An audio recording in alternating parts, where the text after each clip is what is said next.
नमस्कार, मैं हूं Navjot Randhawa. Good news today देख रहे हैं आप और आज है महाशिवरात्रि का पर्व और सुबह से ही हम इस पर्व को मना रहे हैं। मैं हूं इस वक्त प्रयागराज में, जहां पर आस्था की डुबकी लगाने के लिए बड़ी संख्या में लोग यहां पर लगातार पहुंच रहे हैं।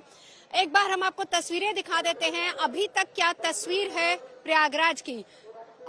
संगम तट पर मैं मौजूद हूं इस वक्त और यहाँ पर आप देख सकते हैं कि किस तरीके से बड़ी संख्या में श्रद्धालु पहुंच रहे हैं।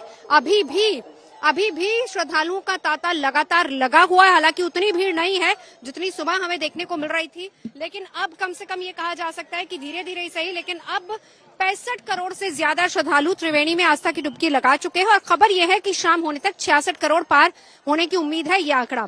इसके अलावा गंगा स्नान लगातार जारी है। दूसरी तरफ महाशिवरात्रि पर भी देश के तमाम मंदिरों और शिवालयों में भगवान भोलेनाथ का जलाभिषेक हो रहा है। हम आपको दिखाते हैं अलग अलग शिवालयों की तस्वीरें और देखिए किस तरीके से आस्था का सैलाब सुबह से ही अलग अलग शिवालयों में उमड़ पड़ा। वहां पर बड़ी संख्या में लोग पहुंच रहे हैं बाबा भोलेनाथ के दर्शन करने के लिए, उन्हें जल अर्पित करने के लिए, उन्हें दुग्ध अर्पित करने के लिए और इसके बाद बाबा भोलेनाथ का श्रृंगार करने के लिए भी। और साथ ही साथ अलग अलग शिवालयों में किस तरह की रौनक है आप इन तमाम तस्वीरों से देख सकते हैं, चाहे वो बाबा विश्वनाथ की नगरी हो या फिर उज्जैन, जहां पर महाकाल में सुबह सुबह विशेष आरती के साथ साथ श्रृंगार भी किया गया है। तो अलग अलग शिवालयों में बड़ी संख्या में श्रद्धालु पहुंच रहे हैं और किस तरीके की रौनक है वो आप इन तस्वीरों को देखकर समझ सकते हैं।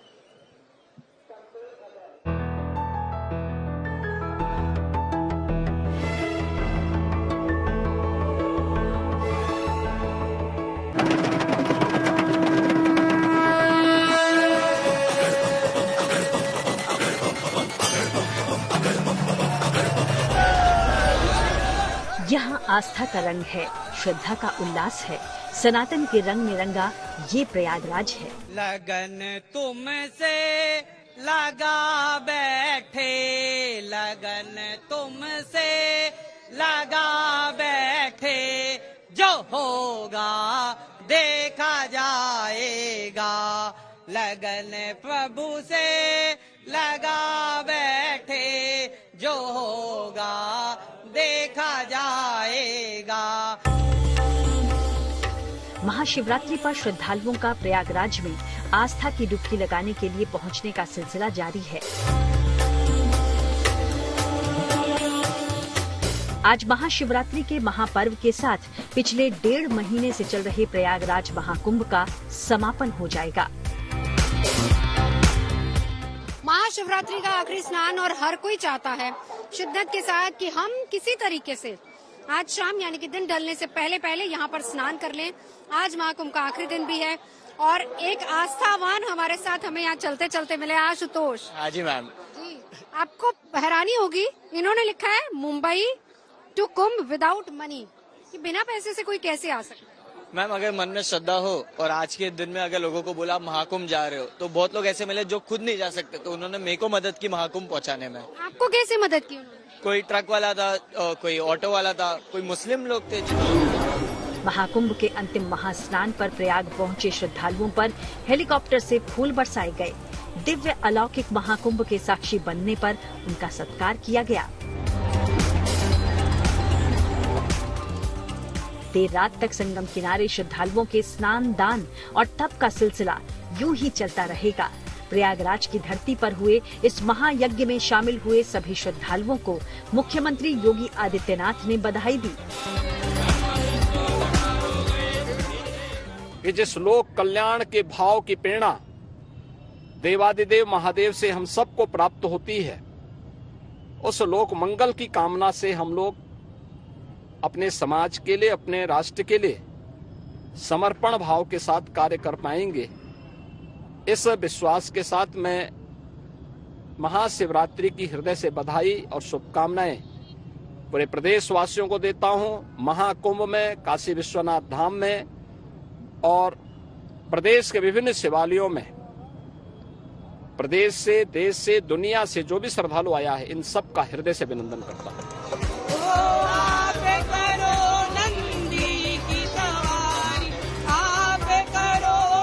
महाशिवरात्रि पर प्रयागराज से लेकर काशी तक और सोमनाथ से लेकर उज्जैन तक हर हर महादेव की गूंज है।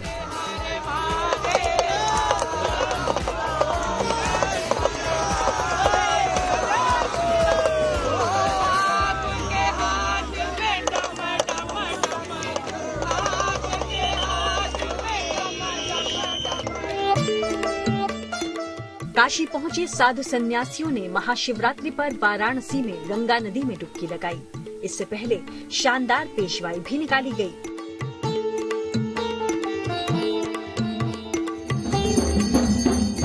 इस खास दिन पर भगवान काशी विश्वनाथ की भव्य दिव्य आरती उतारी गई।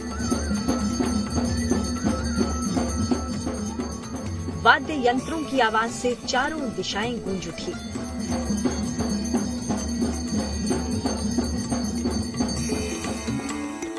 काशी विश्वनाथ के दर्शन के लिए कतार में खड़े भक्तों पर हेलीकॉप्टर से पुष्प वर्षा भी की गई।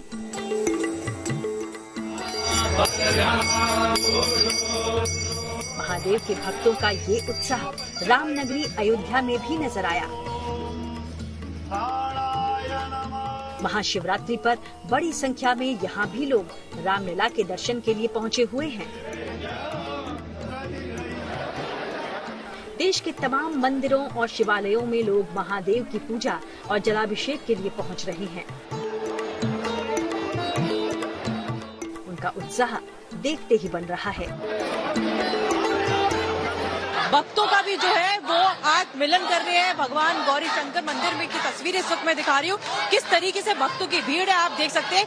यूं कहे तो मंदिर बीच में और भक्त जो है चारों ओर है। 2-2, 3-3 किलोमीटर से ज्यादा की जो है लंबी लंबी लाइन है। हालांकि मंदिर जो है रात के 2:30 बजे खोल दिया गया था, लेकिन 12 बजे से जो है भक्तों की भीड़ है, क्योंकि कई घंटों के बाद जो है ये सभी भक्तों ने भोले के दर्शन किए। और आप खुशी देख सकते हैं कि कितनी ज्यादा खुशी इनके चेहरे पे इस वक्त नजर आ रही है।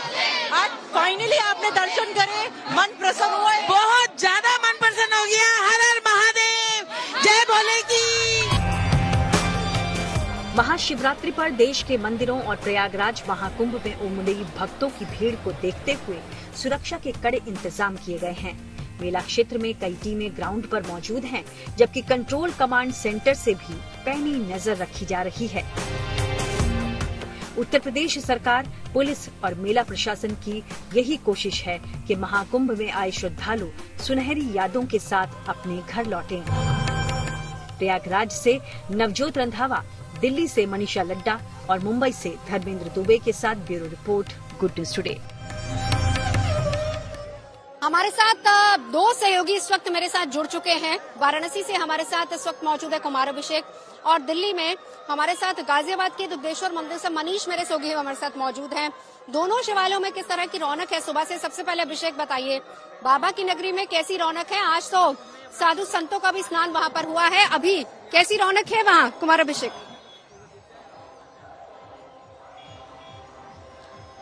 बिल्कुल नवजोत, देखिए सुबह से ही अगर प्रयागराज के बाद कहीं कोई रौनक थी तो वो आप कह सकती हैं कि इसी वाराणसी में, और यही बाबा भोले के, बाबा विश्वनाथ के मंदिर में है। अभी भी अगर हम आपको दिखाएं तो पूरा का पूरा जो सड़क है वो लोगों से भरा हुआ है। हम अपने कैमरामैन से कहते हैं कि यहाँ पर दिखाएं। इस वक्त हम गदौलिया से के पास मौजूद हैं और लोगों का रेला एक तरीके से इस वक्त आपको दिखाई देगा।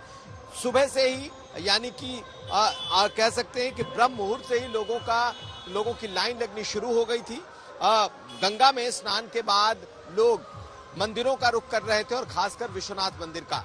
सुबह से ही जितने भी अखाड़े हैं, सभी 7 अखाड़ों ने पहले स्नान किया और उसके बाद सभी बाबा विश्वनाथ के मंदिर पहुंचे और उन्हें मनाने की कोशिश की। यानी कि कहा जाता है कि तमाम अखाड़े आकर आखिर में बाबा को मनाते हैं। तो आज का दिन आखिरी दिन है इस महाकुंभ का, और आज ये महाकुंभ पूर्ण हो रहा है। लेकिन माना यह जा रहा है कि वाराणसी में अभी ये भीड़ थोड़ी और रहेगी, क्योंकि प्रयागराज आने वाले लोग आज, कल, परसों 2-3 दिन तक आते रहेंगे। एक तरीके से इस बार यहाँ रिकॉर्ड भीड़ आई है। जिस तरीके की भीड़ प्रयागराज पहुंची और उसकी एक बड़ी तादाद यहाँ वाराणसी में भी पहुंची है। तो आज लोगों ने अखाड़ों को देखा, साधु संतों को देखा, महामंडलेश्वर को देखा, और लोगों की जो भीड़ थी वो अपने आप में अद्भुत भीड़ यहाँ दिखाई दी है। तो खैर, प्रयागराज, अयोध्या और उसी तरीके से काशी, ये तीनों ऐसे त्रिकोण बने हैं जिसने इन 45 दिनों में करोड़ों लोगों को देखा है, यहाँ के भगवान के दर्शन किए। बिल्कुल अभिषेक, जाहिर सी बात है, देखिए यहाँ पर कम से कम जितने लोग हमें सुबह से मिल रहे हैं वो यही कह रहे हैं कि हम अब इसके बाद बनारस का रुख करेंगे, काशी का रुख करेंगे, फिर उनको अयोध्या भी जाना है। यानी कि अगर प्रयागराज लोग आए हैं तो अयोध्या काशी के दर्शन करके ही लौटेंगे। एक बार चलते हैं, मनीष मेरे सहयोगी हमारे साथ मौजूद है। मनीष, सुबह से कैसी रौनक आप वहां पर देख रहे हैं दुग्धेश्वर मंदिर में?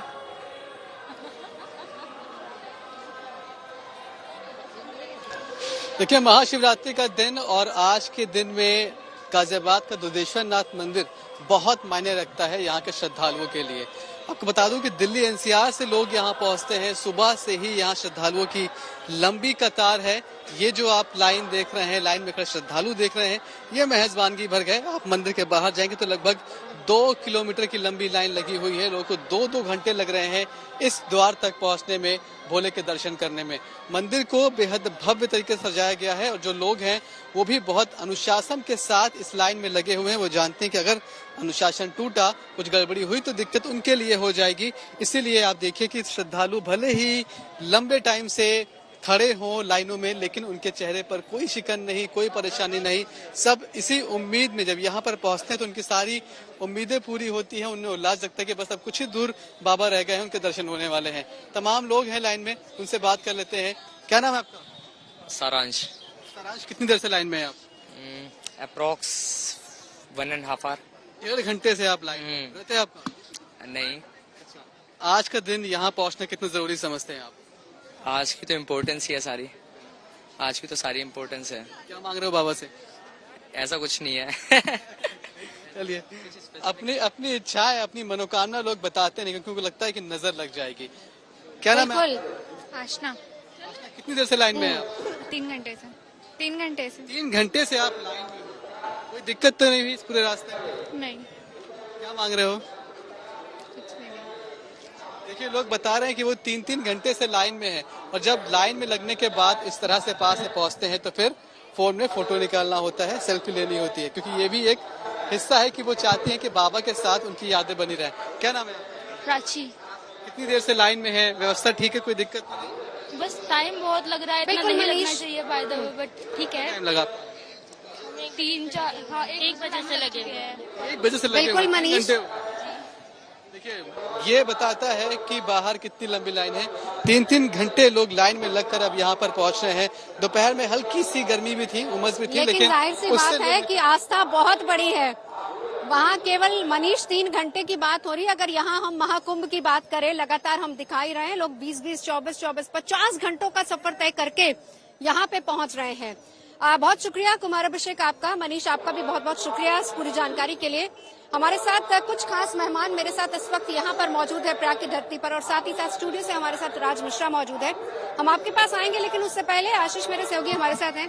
आशीष, अभी फिलहाल क्योंकि आप भी पूरे क्षेत्र का एक तरीके से चक्कर लगा के आ रहे हैं, अभी कितनी भीड़ और है? क्योंकि यहाँ तो हम देख रहे हैं कि थोड़ी सी भीड़ छट रही है। देखिए, जो सुबह से जो भीड़ थी वो तो अब करोड़ के पार हो ही जा चुकी है और लगातार यहाँ पर आ चुका है आंकड़ा करीब 1 करोड़ 40 लाख के आसपास आ चुका है। तो उसमें ये इतनी तो भीड़ आ चुकी है। इसके बावजूद अभी भी जो श्रद्धालु हैं वो लगातार आ रहे हैं। चूंकि आज का दिन शिवरात्रि का है तो ये मान के चलिए कि रात 12 बजे से जिस तरीके से शुरू हुआ है समय, वो आज रात तक 12 बजे तक लोग आते ही रहेंगे। इस वजह से बिल्कुल भी श्रद्धालुओं का तांता रुका नहीं है, आ रहा है लगातार। और इस दौरान हम देखा कि जो चाहे पुष्प वर्षा हो सरकार के द्वारा या एयर शो भी कराया जा रहा है, तो ये भी कहीं ना कहीं आखिरी जो जाते जाते महाकुंभ है वो कई तरीके की सौगात देकर जा रहा है। तो ऐसे में श्रद्धालु बिल्कुल रुकने का नाम नहीं ले रहे और ये भी माना जा रहा है कि आज समापन के बाद भी लगातार श्रद्धालु आते रहेंगे इसमें। और चूंकि ये माघ पूर्णिमा पूरी तरीके से चलेगा अभी कुछ समय तक, तो लोग अभी भी इसमें आ रहे हैं। इसीलिए पुलिस प्रशासन ने भी अपनी तैयारी भी रखी है कि ऐसा नहीं कि आज ही से वाइंड अप करेंगे। और आप भी देख पा रही हैं कि संगम नोज पर जिस तरीके से भीड़ अभी भी बनी हुई है। संगम नोज की तस्वीरें लगातार योगेंद्र दिखाते जाइए, भीड़ उधर भी है और पीछे बैरिकेटिंग पे भी भीड़। जी देखिए, आप वो देखिएगा जिस तरीके से बैरिकेटिंग कराई गई है, कितना प्रॉपर तरीके से चैनल बनाया गया है कि लोग एक रास्ते से आए और दूसरे रास्ते संगम से नहा के फिर रिवर्ट चले जाएं, यानी वापस चले जाएं। और ऐसे ही पॉन्टून पुल भी, आप चूंकि प्रेशर जब हल्का हुआ, खबर ये आ रही थी कि पॉन्टून पुल पूरी तरह से बंद किए गए हैं, ऐसा है कोई न्यूज़? नहीं, अभी देखिए कुछ पॉन्टून पुल बंद किए गए थे। जैसे कि अगर 30 पॉन्टून पुल है टोटल, तो उसमें से 1 और 2 और 3, 4 करके करीब 6 खोले गए हैं। बाकी पॉन्टून पुल बंद रखे गए हैं। आप अगर पीछे देखेंगे तो पॉन्टून पुल पे लोगों को जाने का तांता लगा हुआ है। तो पॉन्टून पुल इसलिए भी खोल दिए गए कि प्रेशर यहाँ से रिलीज हो सके थोड़ा सा, क्योंकि संगम पे ज्यादा लोग जब आ जाते हैं तो पॉन्टून पुल खोल देते हैं। तो एडमिनिस्ट्रेशन पूरी तरीके से ये तैयार है कि किस तरीके से अब यहाँ से श्रद्धालु स्नान कर चुके हैं उनको वापस घर भेजा जाए, और इस वजह से अब जो नए श्रद्धालु आएंगे वो यहाँ पर सेटअप बनाए। और ये भी कहा जा रहा है कि ये जो सुबह से श्रद्धालु थे ये बाहर के हैं और अभी शहर के लोग या आसपास के लोगों के आने का सिलसिला शुरू हो। बिल्कुल, देखिए जिस तरीके से अभी बाहर के लोग आ चुके थे, लेकिन अब क्योंकि प्रयागराज के ही लोग बहुत सारे आने को हैं और वो भी अब आज का दिन इंतजार कर रहे थे, तो लोकल में लोग मोटरसाइकिल से चले आ रहे हैं, अपनी बाइक से चले आ रहे हैं, उनके लिए पास पड़ रहा है। तो अब वो भीड़ भी ज्यादा है, लोकल्स में ज्यादा लोग यहाँ पर मौजूद रहेंगे और माना जा रहा है कि आज की भीड़ अभी वैसे एज इट इज बनी रहेगी जितनी अभी तक सुबह से थी। चलिए आशीष हमारे साथ बने रहेंगे, क्योंकि देखिए जिस आंकड़े की बात हम लोग करते हैं बहुत सारे लोग उसको लेकर क्वेश्चंस भी करते हैं, लेकिन इस आंकड़े का गणित हम आशीष से समझेंगे कि किस तरीके से हेड काउंट होता है और किस तरीके से भीड़ को मैनेज किया जाता है, ये भी हम आपको समझाएंगे। यहाँ पर तमाम पिलर्स लगे हैं, पिलर नंबर को दिखाते हुए हम आशीष से आगे समझेंगे, लेकिन उससे पहले खास मेहमानों की तरफ रुख कर लेते हैं। राज मिश्रा जी आपके पास आते हुए, इस बार की महाशिवरात्रि किन मायनों में बहुत ज्यादा खास है और 4 पहर की पूजा का भी इसमें विधान माना जाता है, तो अभी से शाम को, क्योंकि रात का वक्त रात्रि है तो जाहिर सी बात है कि रात में पूजा होगी, तो किस तरह की पूजा अर्चना होती है? देखिए, सबसे पहले तो नवजोत जी मैं धन्यवाद करूंगा जीएनटी को, और आपका बहुत धन्यवाद कि आज हमें आप शिव जी के साथ साथ प्रयाग का भी सुंदर दर्शन करा रही हैं। और मैं उम्मीद करता हूं हम सभी की तरफ से, भक्तों की तरफ से भी, श्रद्धा से जीएनटी के जो दर्शक हैं उनकी तरफ से भी एक बार भगवान से जरूर प्रार्थना करेंगे कि प्रयाग जो तीर्थराज प्रयाग है उनका आशीर्वाद सबको प्राप्त हो। अब दूसरी चीज, आज की शिवरात्रि क्यों खास है, मैं एक शब्द नवजोत जी बड़ा स्पष्ट कहना चाहूंगा। मेरे दृष्टि से हम सभी के ये जीवन की सबसे बेहतरीन शिवरात्रि है। इस प्रकार की शिवरात्रि हम सभी के जीवन में कभी नहीं आई थी। उसका कारण कि एक तो महासंयोग जिसकी हम बात करें, आज हम जो हमारा कुंभ का जो पर्व है, जो महाकुंभ है, उस महाकुंभ के पर्व का आज समापन है। और वास्तविकता में एक बात सोचिएगा, समापन को अगर कोई बेहतर बना सकता है तो वो शिव ही बना सकते हैं। और आज शिव के प्राकट्य उत्सव पर, शिवलिंग का वास्तविक जो प्राकट्य है वो आज हुआ था, भगवान शिव के विवाह का आज का दिन है। तो आज की शिवरात्रि, और आज के एक और संयोग की बात करूंगा मैं नवजोत जी, आज 2 पिता और पुत्रों का मिलन भी है, इसको ध्यान रखिएगा। आज की शिवरात्रि एक दृष्टि से और खास है, आज 2 पिता पुत्रों का मिलन है। आज कुंभ राशि के अंतर्गत 4 ग्रह एक साथ गोचर करने वाले हैं, चंद्रमा, बुध, सूर्य और शनि। प्रातः 4:37 पर चंद्रमा भी कुंभ के अंतर्गत प्रवेश कर जाएंगे।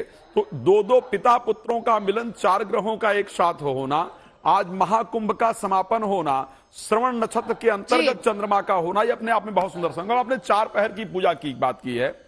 4 प्रहर की जो पूजा होती है वो धर्म, अर्थ, काम और मोक्ष, इन सभी इच्छाओं को पूर्ण करने वाली होती है। श्री रामचरितमानस में गोस्वामी तुलसीदास जी ने वर्णन किया कि इच्छित फल बिन शिव और आधे और लाही न जोग जग जप साधे। यदि आपको अपने मन की कामना को पूरी करना है तो वो बिना भगवान शिव के कृपा के संभव नहीं है। तो जब पहले प्रहर की जो पूजा की जाती है, ऐसा नियम है कि एक सूर्यास्त जो गोधूली बेला है, उस बेला में एक बार भगवान शिव का शुक्ल यजुर्वेद के जो रुद्राष्ट अध्याय के अंतर्गत विशेष मंत्र हैं, उन मंत्रों के माध्यम से शिव का अभिषेक किया जाता है। फिर दूसरे प्रहर की पूजा करीब रात्रि 11 बजे के उस समय पर की जाती है। तीसरे प्रहर की जो पूजा होती है वो रात्रि 2 बजे के उस पर की जाती है। और चौथे प्रहर की जो पूजा है वो करीब सुबह 4 बजे की जाती है।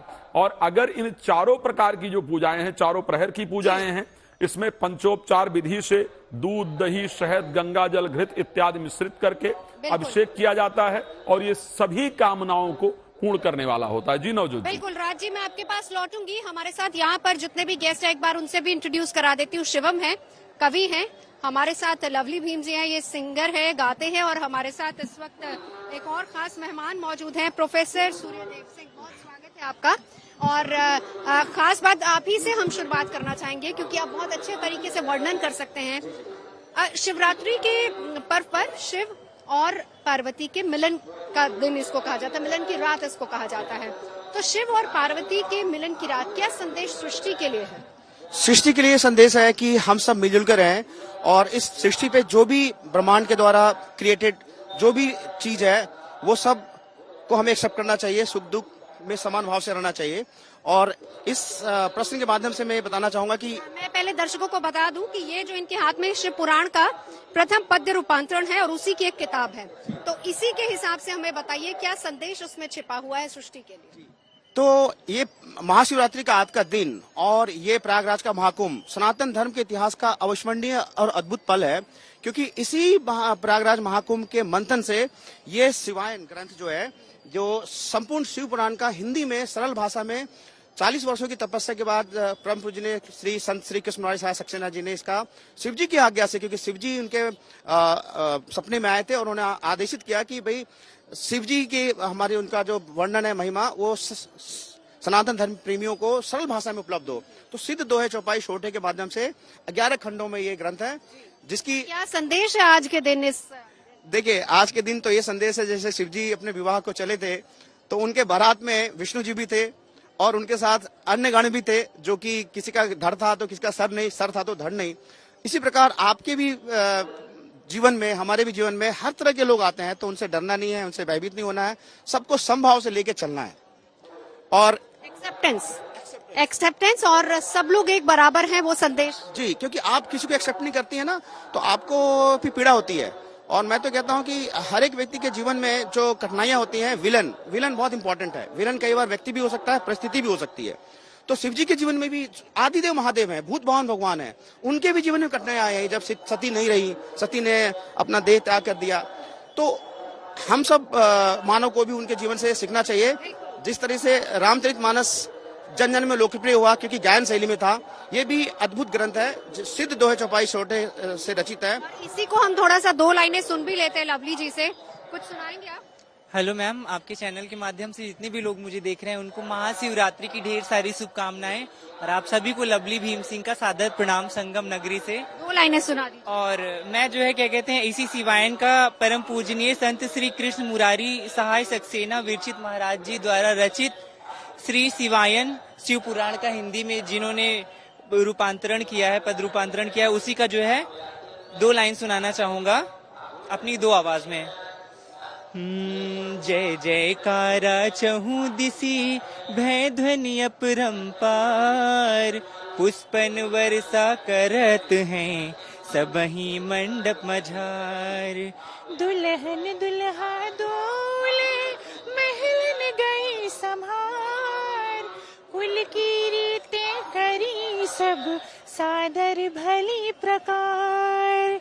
2 कर जोड़े मुदित मन चरणन शीस झुकाए, सुठियस दूल्हा दुल्हन को कृष्ण मुरारी सहाय।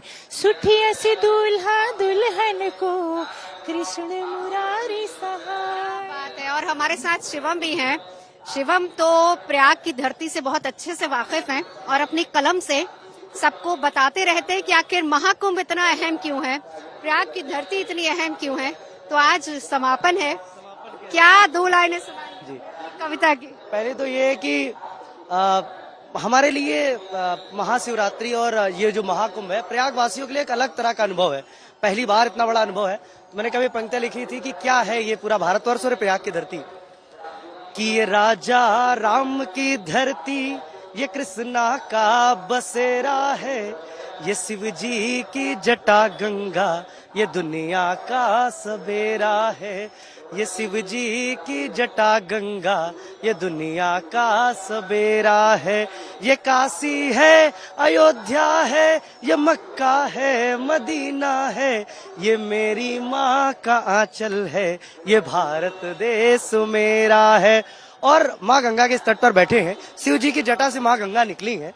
तो मैं कुछ पंक्तियां उनके लिए कहना चाहता हूँ। यहाँ जितने लोग करोड़ों लोग आए वो किस आस से आए हैं।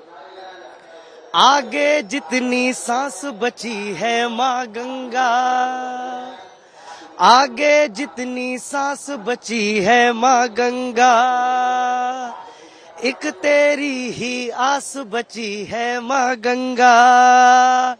सारी दुनिया ने हमको ठुकराया है, बस तुझसे ही आस बची है माँ गंगा। और एक पंक्ति है जो मैं अक्सर सुनाता रहता हूँ, क्यों लोग प्रयाग आते हैं। 4 पंक्तियां सुना रहा हूँ कि मिट्टी के कण कण चंदन बन जाते हैं, कल्पवास करने जब मानुष आते हैं। और ये भीड़ क्या बता रही है कि गंगा मैया के चरणों में पड़े हुए 1 माह तक पुण्य प्रताप कमाते हैं। तो धन्य है प्रयाग के लोग और ये श्रद्धालु, और धन्य है प्रयाग की धरती। बिल्कुल, लगातार तस्वीरें हम आपको यहाँ से दिखा ही रहे। मेरे तमाम सहयोगी हमारे साथ लगातार बने हुए हैं। का आज आखिरी दिन है, महाशिवरात्रि का स्नान है और हजारों लाखों नहीं बल्कि करोड़ों की संख्या में भक्त यहाँ पर पहुंच रहे हैं स्नान करने के लिए, आस्था की डुबकी लगाने के लिए। आशीष मेरे सहयोगी हमारे साथ मौजूद है। एक गणित है आशीष, क्योंकि शुरू से इस बात को लेकर कहा जा रहा था कि भाई आप कैसे गणना करते हैं, कैसे 1 करोड़ हो गया, कैसे 65 करोड़ तक आंकड़ा पहुंच गया, तो इसके पीछे क्या है? अब देखिए, आज का जो डेटा है 1.32 करोड़ हो जा चुके हैं अभी तक का जो अपडेट आया है, तो उसमें ये भी बहुत बड़ा आंकड़ा। देखिए 3-4 तरीके हैं प्रशासन के पास को काउंट करने का। सबसे पहला वो एक तरीका अपनाते हैं कि जो यहाँ पर सीसीटीवी कैमरे लगे हैं तो वो हर 5 मिनट पे एक अपडेट देते हैं कि इतने लोग यहाँ से विजिट किए हैं, और उस तौर पर वो अमूमन एक आइडिया निकालते हैं। तो सीसीटीवी कैमरे से भी आइडेंटिफाई किया जाता है। दूसरा सबसे बड़ा तरीका इनके पास है कि सांख्यिकी तरीका है, जिसमें ये मार्क लगाते हैं, यानी रोड पे चलने वाले जो जितने भी श्रद्धालु हैं वो हर 10 मीटर पर एक मार्क लगाते हैं। उस मार्क को जितने लोग पार करते हैं उस हिसाब से एक ग्रुप बनाते हैं कि इतने लोगों ने इतने मिनट पे पार किया है। तीसरा, जब स्नान करने आते हैं तो यहाँ पर एक जो व्यक्ति स्नान करता है 0.25 मीटर का घेरा बनाता है अपने आप पास में, और अमूमन 15 मिनट स्नान करने के लिए लेता है। ये उनका ऑन एन एवरेज है। इसके साथ साथ इन्होंने यहाँ पर सारे पोल्स पे एक नंबर्स लगा रखे हैं, और इन नंबर्स के जरिए वो कहीं ना कहीं इस पे ये आइडेंटिफाई करते हैं कि पोल नंबर 489 पर कितने लोगों ने यहाँ से पास कर लिया, इसके बाद 49 पोल पे कितने लोगों ने पास कर लिया, और संगम पर स्नान करने के दौरान उस पोल से कितने लोग पास हुए। यानी कि ये जो पोल्स के नंबर हैं तकरीबन 500 ऐसे नंबर लगाए गए हैं जहां पर ये डेटा वहां से पिक करते हैं। तो ये एक मोटा मोटा डेटा होता है। उसके बाद एक मोबाइल डेटा होता है जो मोबाइल कंपनियों से लेते हैं कि कितने मोबाइल एक्टिवेट हैं इस पूरे रेंज में, कितने लोगों के पास है, तो एक अमूमन वो डेटा लेते हैं, और उसी सभी इन डेटाओं को एक साथ कंसोलिडेट करके वो बताते हैं कि इतने लोगों ने आज स्नान कर लिया। यानी कि सड़क से लेकर ट्रेन से लेकर यहाँ मैदान तक जितने लोग पहुंचते हैं उनके नंबर्स को काउंट करते हैं, और वही वजह है कि आज 1.32 करोड़ का जो डेटा है वो बताया गया कि महाशिवरात्रि पर ये सभी इतने लोग स्नान कर चुके हैं। तो ऐसे में 65 करोड़ के आसपास जो टोटल डेटा आ रहा है। तो ये एक मेथड है 3-4 ऐसे जिससे कि ये सभी काउंट करते हैं, और इसी के बिहाफ पे डेटा रिलीज किया जाता है। बिल्कुल, तो चलिए ये तो है डेटा का गणित, और ऐसा माना जा रहा है कि 65 से ज्यादा भी हो सकता है। और ये हम आज तक का ही ये डेटा क्या काउंट करेंगे, या फिर अब जाहिर सी बात है फुटफॉल तो कल भी रहेगी, परसों भी रहेगी? बिल्कुल, ये आज का डेटा है और कल भी ये फुटबॉल रहेगी और लगातार बढ़ेगी, तो ये डेटा और भी बढ़ सकता है।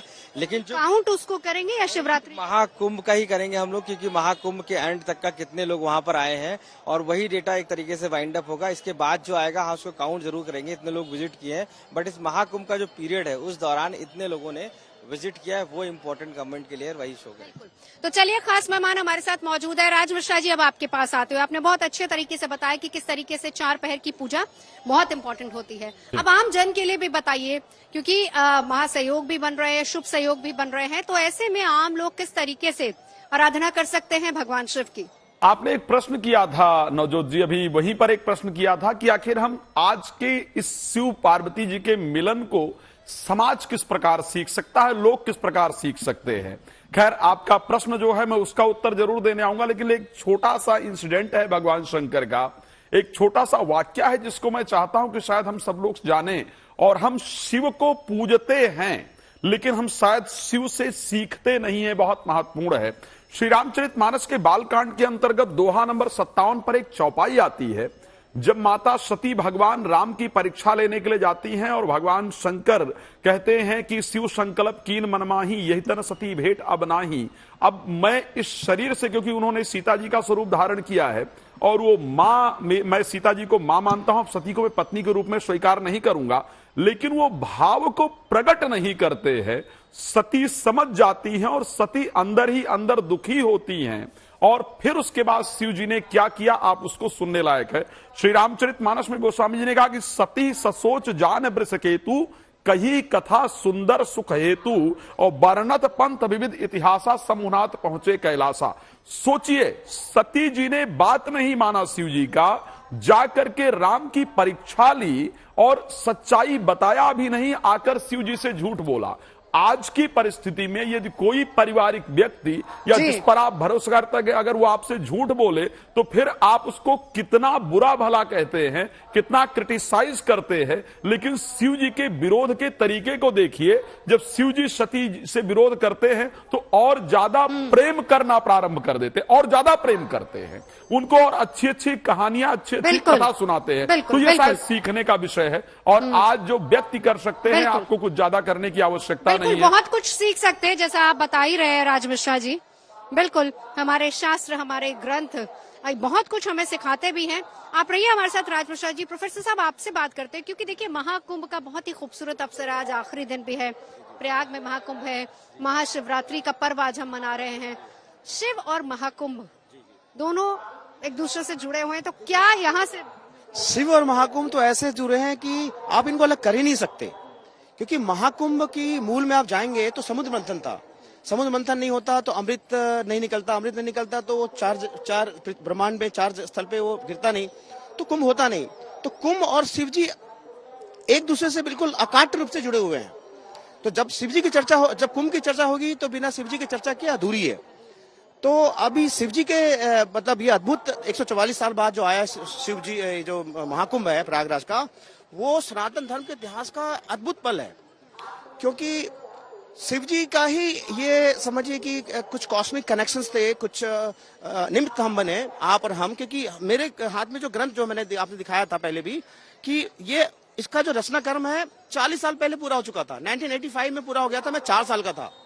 लेकिन इस ग्रंथ का विमोचन आपके द्वारा, मतलब विमोचन तो हो चुका था ये इसी प्रयागराज महाकुंभ में पिछले माघ पूर्णिमा को, लेकिन आपके माध्यम से ये दुनिया को, सनातन धर्म को जा रहा है। तो वो तो आप ही दिखा रहे हैं, हम कुछ नहीं दिखा रहे। हाँ, मतलब आपके माध्यम से समझने की कोशिश जी। तो ये शिव जी के ही अखिल ब्रह्मांड शिव जी का क्रिएटेड है। आदिदेव महादेव को ही बोला जाता है, और कोई देव आदिदेव नहीं है। एक बार शिव और महाकुंभ का, शिव और महाकुंभ का, महाकुंभ ऐसे पड़ता है जैसे देवासुर जब संग्राम हुआ था तो अमृत की जो धन्वंतरी भगवान अमृत ले गए, उसकी 4 बूंदें गिरी थी, जिसकी जहां जहां गिरी वहां पे कुंभ होता है। जैसे गोदावरी हो गई, सिरपा हो गया, ये हरिद्वार हो गया और प्रयागराज, इसे तीर्थों का प्रयागराज। इसमें क्या हुआ है कि इसे सोने पे सुहागा हो गया है कि आप एक ही साथ, जैसे महाशिवरात्रि भी पड़ गई है और महाकुंभ है, आप विष्णु जी का भी फल पा रहे हैं और शिव जी का भी फल पा रहे हैं। तो यही महाकुंभ का मतलब, एक साथ दोनों डबल आपको हो गया है, डबल फल इस बार मिल रहा है। 2 लाइनें महाकुंभ पर सुना दीजिए। जी मैम, महाकुंभ का एक बहुत ही प्यारा सा गाना है मेरा खुद का जो है, तो मैं लवली भीम सिंह आप सभी देशवासियों को ये भक्ति गाना महाशिवरात्रि के शुभ अवसर पे महाकुंभ का सुनाने जा रहा हूँ। गंगा यमुना सरस्वती का संगम, अद्भुत लगता है ये दृश्य विहंगम। 12 वर्ष बाद पुनः ये प्रयाग स्वर्ग के जैसा सजा है। महाकुंभ का मेला लगा है, महाकुंभ का मेला लगा है, महाकुंभ का मेला लगा है, महाकुंभ का मेला लगा है। कण कण में जहाँ है बसता सनातन, है प्रयागराज पौराणिक पुरातन। सबके दुखड़े सुने लेटे हनुमान जी, अक्षयवट में बसे कृष्ण भगवान जी। त्रिवेणी की धारा ने है सबको तारा, इन धारों में घुली सुधा है। महाकुंभ का मेला लगा है। और आज उस मेले का आखिरी दिन है। शहर वासियों को आज कैसा लग रहा है ये बताइए। क्या शहर वासियों ने कुछ 2-4 लाइनें कविताएं लिखी है इस पे कि महाकुंभ समाप्त हो रहा है आज? शहर वासियों को तो कहीं ना कहीं ये पूरा प्रयागराज जैसे सजा हुआ है। हम तो ये सोच रहे कहते ना कि अभी ना जाओ छोड़कर कि दिल अभी भरा नहीं, तो हम यही आपके पास तो संगम है। हमारे पास संगम है, लेकिन ये महाकुंभ जो 12 सालों की प्रतीक्षा के बाद आएगा उसका इंतजार रहेगा। मैंने कुछ लिखा था इस बारे में कि क्यों इतना बड़ा है हमारा महाकुंभ, क्यों प्रयाग में इतना बड़ा महाकुंभ लगता है, कि उतने लोग आते हैं। कि बच्चन की मधुशाला भी है, नीराला की सांस है, मधुर मधुर से कंठ यहाँ पर, कुछ कंठों में आग है, ऋषि मुनियों के तपस्थली है, मुनियों का संन्यास है, तीर्थ में सब तीर्थ में ये तीर्थराज प्रयाग है।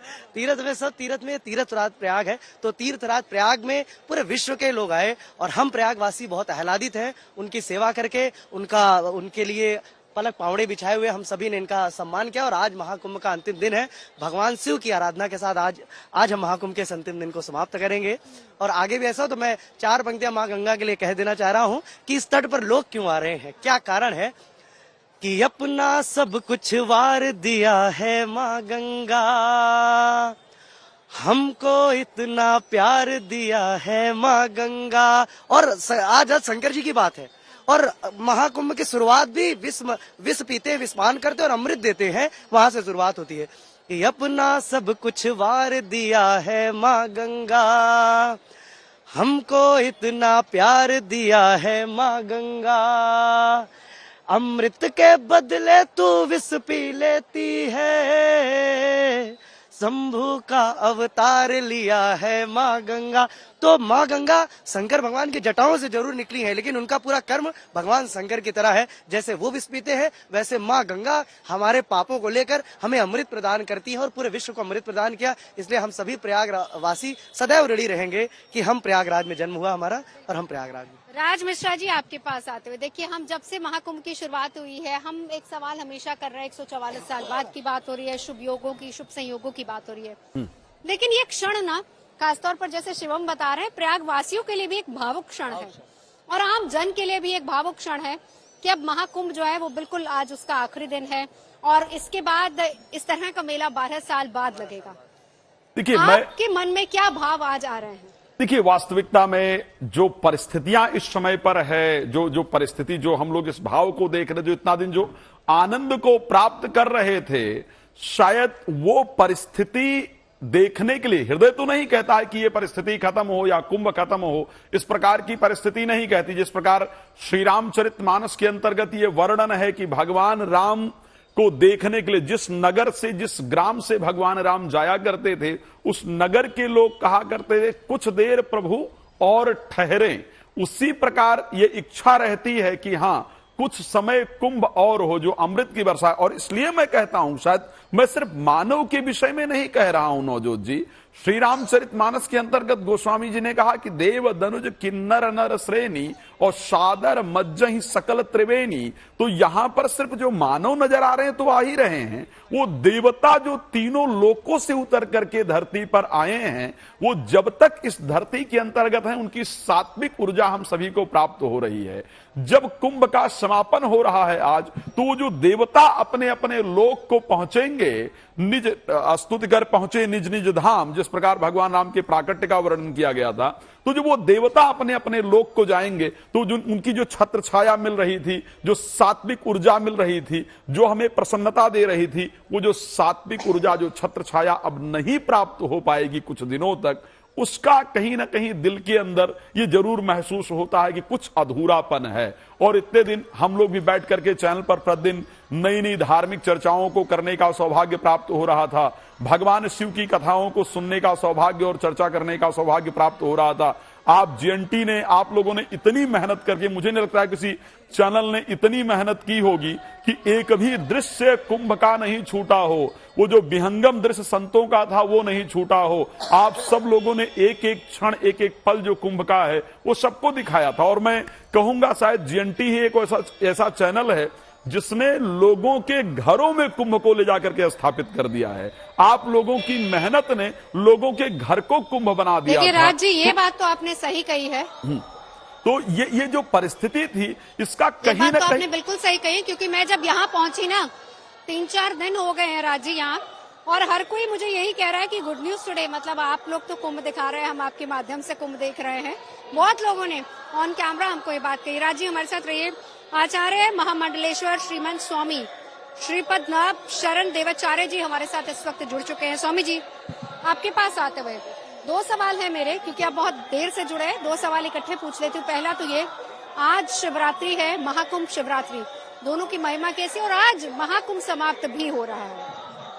भारतवर्ष की पहचान है महाकुंभ। भारतवर्ष के सर्वधर्म के संभाव का सबसे बड़ा प्रतीक है महाकुंभ।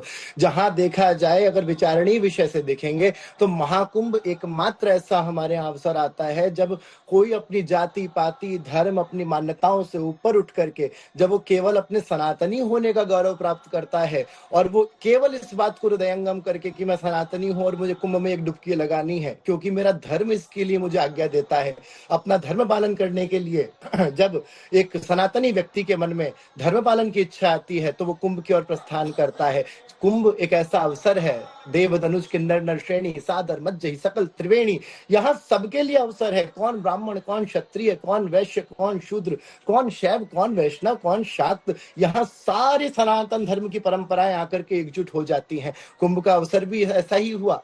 वृष राशि गते जीवे मकरे चंद्र भास्करो, जब वृष राशि में बृहस्पति आ जाते हैं और मकर राशि में सूर्य और चंद्र का योग बनता है, तब कुंभ हो, ऐसा मानना चाहिए। तो ये तो हमारे यहाँ भारतवर्ष का वैभव है ही, और यही तो भारत है। किसी बहुत बड़े कंट्री में जाके पूछो कि कुंभ क्या होता है, तो हम बोलते हैं कि पूरी दुनिया की आधी से ज्यादा जनसंख्या को एकीकृत कर लो और एक साथ एक स्थान पर जब वो 7 डुबकी लगाते हैं तो उसको कुंभ कहते हैं। प्रशासन का भी कितना योगदान रहा, सबका बहुत बहुत आनंद रहा, और ऐसा अवसर अब आगे उज्जैन में आएगा, नासिक में आएगा, लेकिन देखते रहिएगा, भले ही 144 वर्षों के बाद ख्यापित यह कुंभ था, लेकिन अब इस देश में धर्म की जागृति आ चुकी है। और आज महाशिवरात्रि पे भगवान शिव कल्याणप्रद हैं, जिनका नाम ही कल्याणकारी है। शिव अर्थात कल्याण करने वाले, शिव अर्थात कृपा करने वाले। उनकी कृपा से सनातन धर्म की एकजुटता संपूर्ण विश्व देख रही है।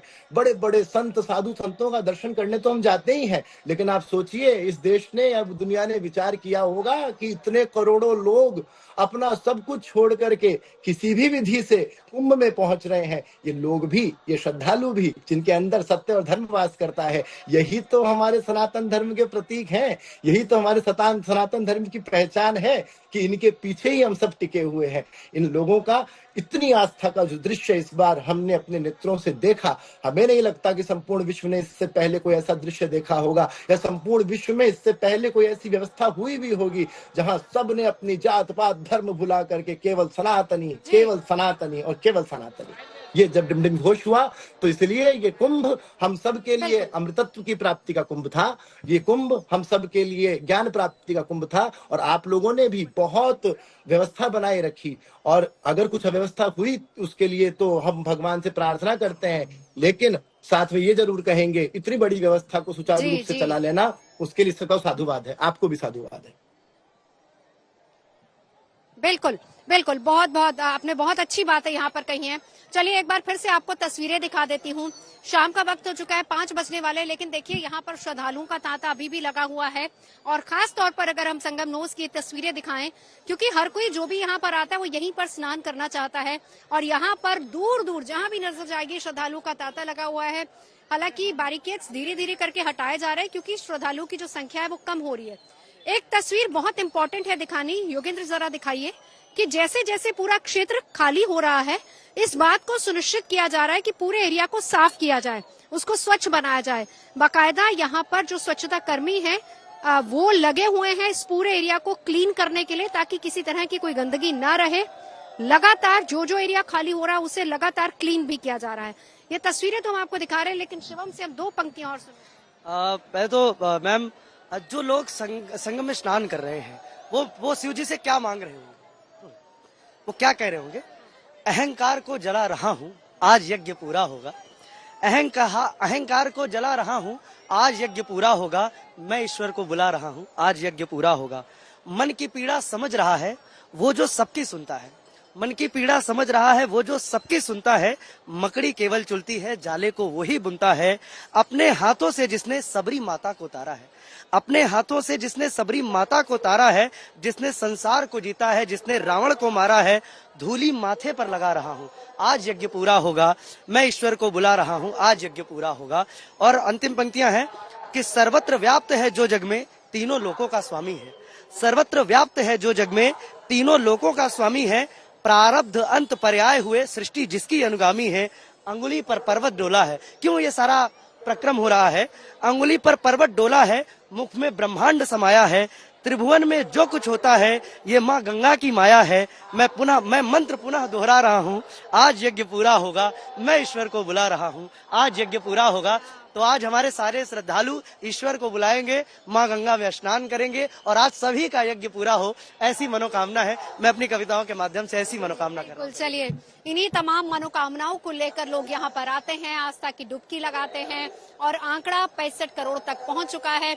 आज भी कहा जा रहा है कि शाम तक ये आंकड़ा और ज्यादा बढ़ सकता है। बहरहाल तस्वीरें इस बात की गवाही दे रही है कि किस तरीके से प्रयाग में खासतौर पर संगम तट पर आस्था का सैलाब उमड़ा हुआ है। तो फिलहाल तमाम खास मेहमानों का साथ जुड़ने के लिए बहुत बहुत धन्यवाद। संगम तट से हम आपको रौनक दिखाते रहेंगे शाम तक।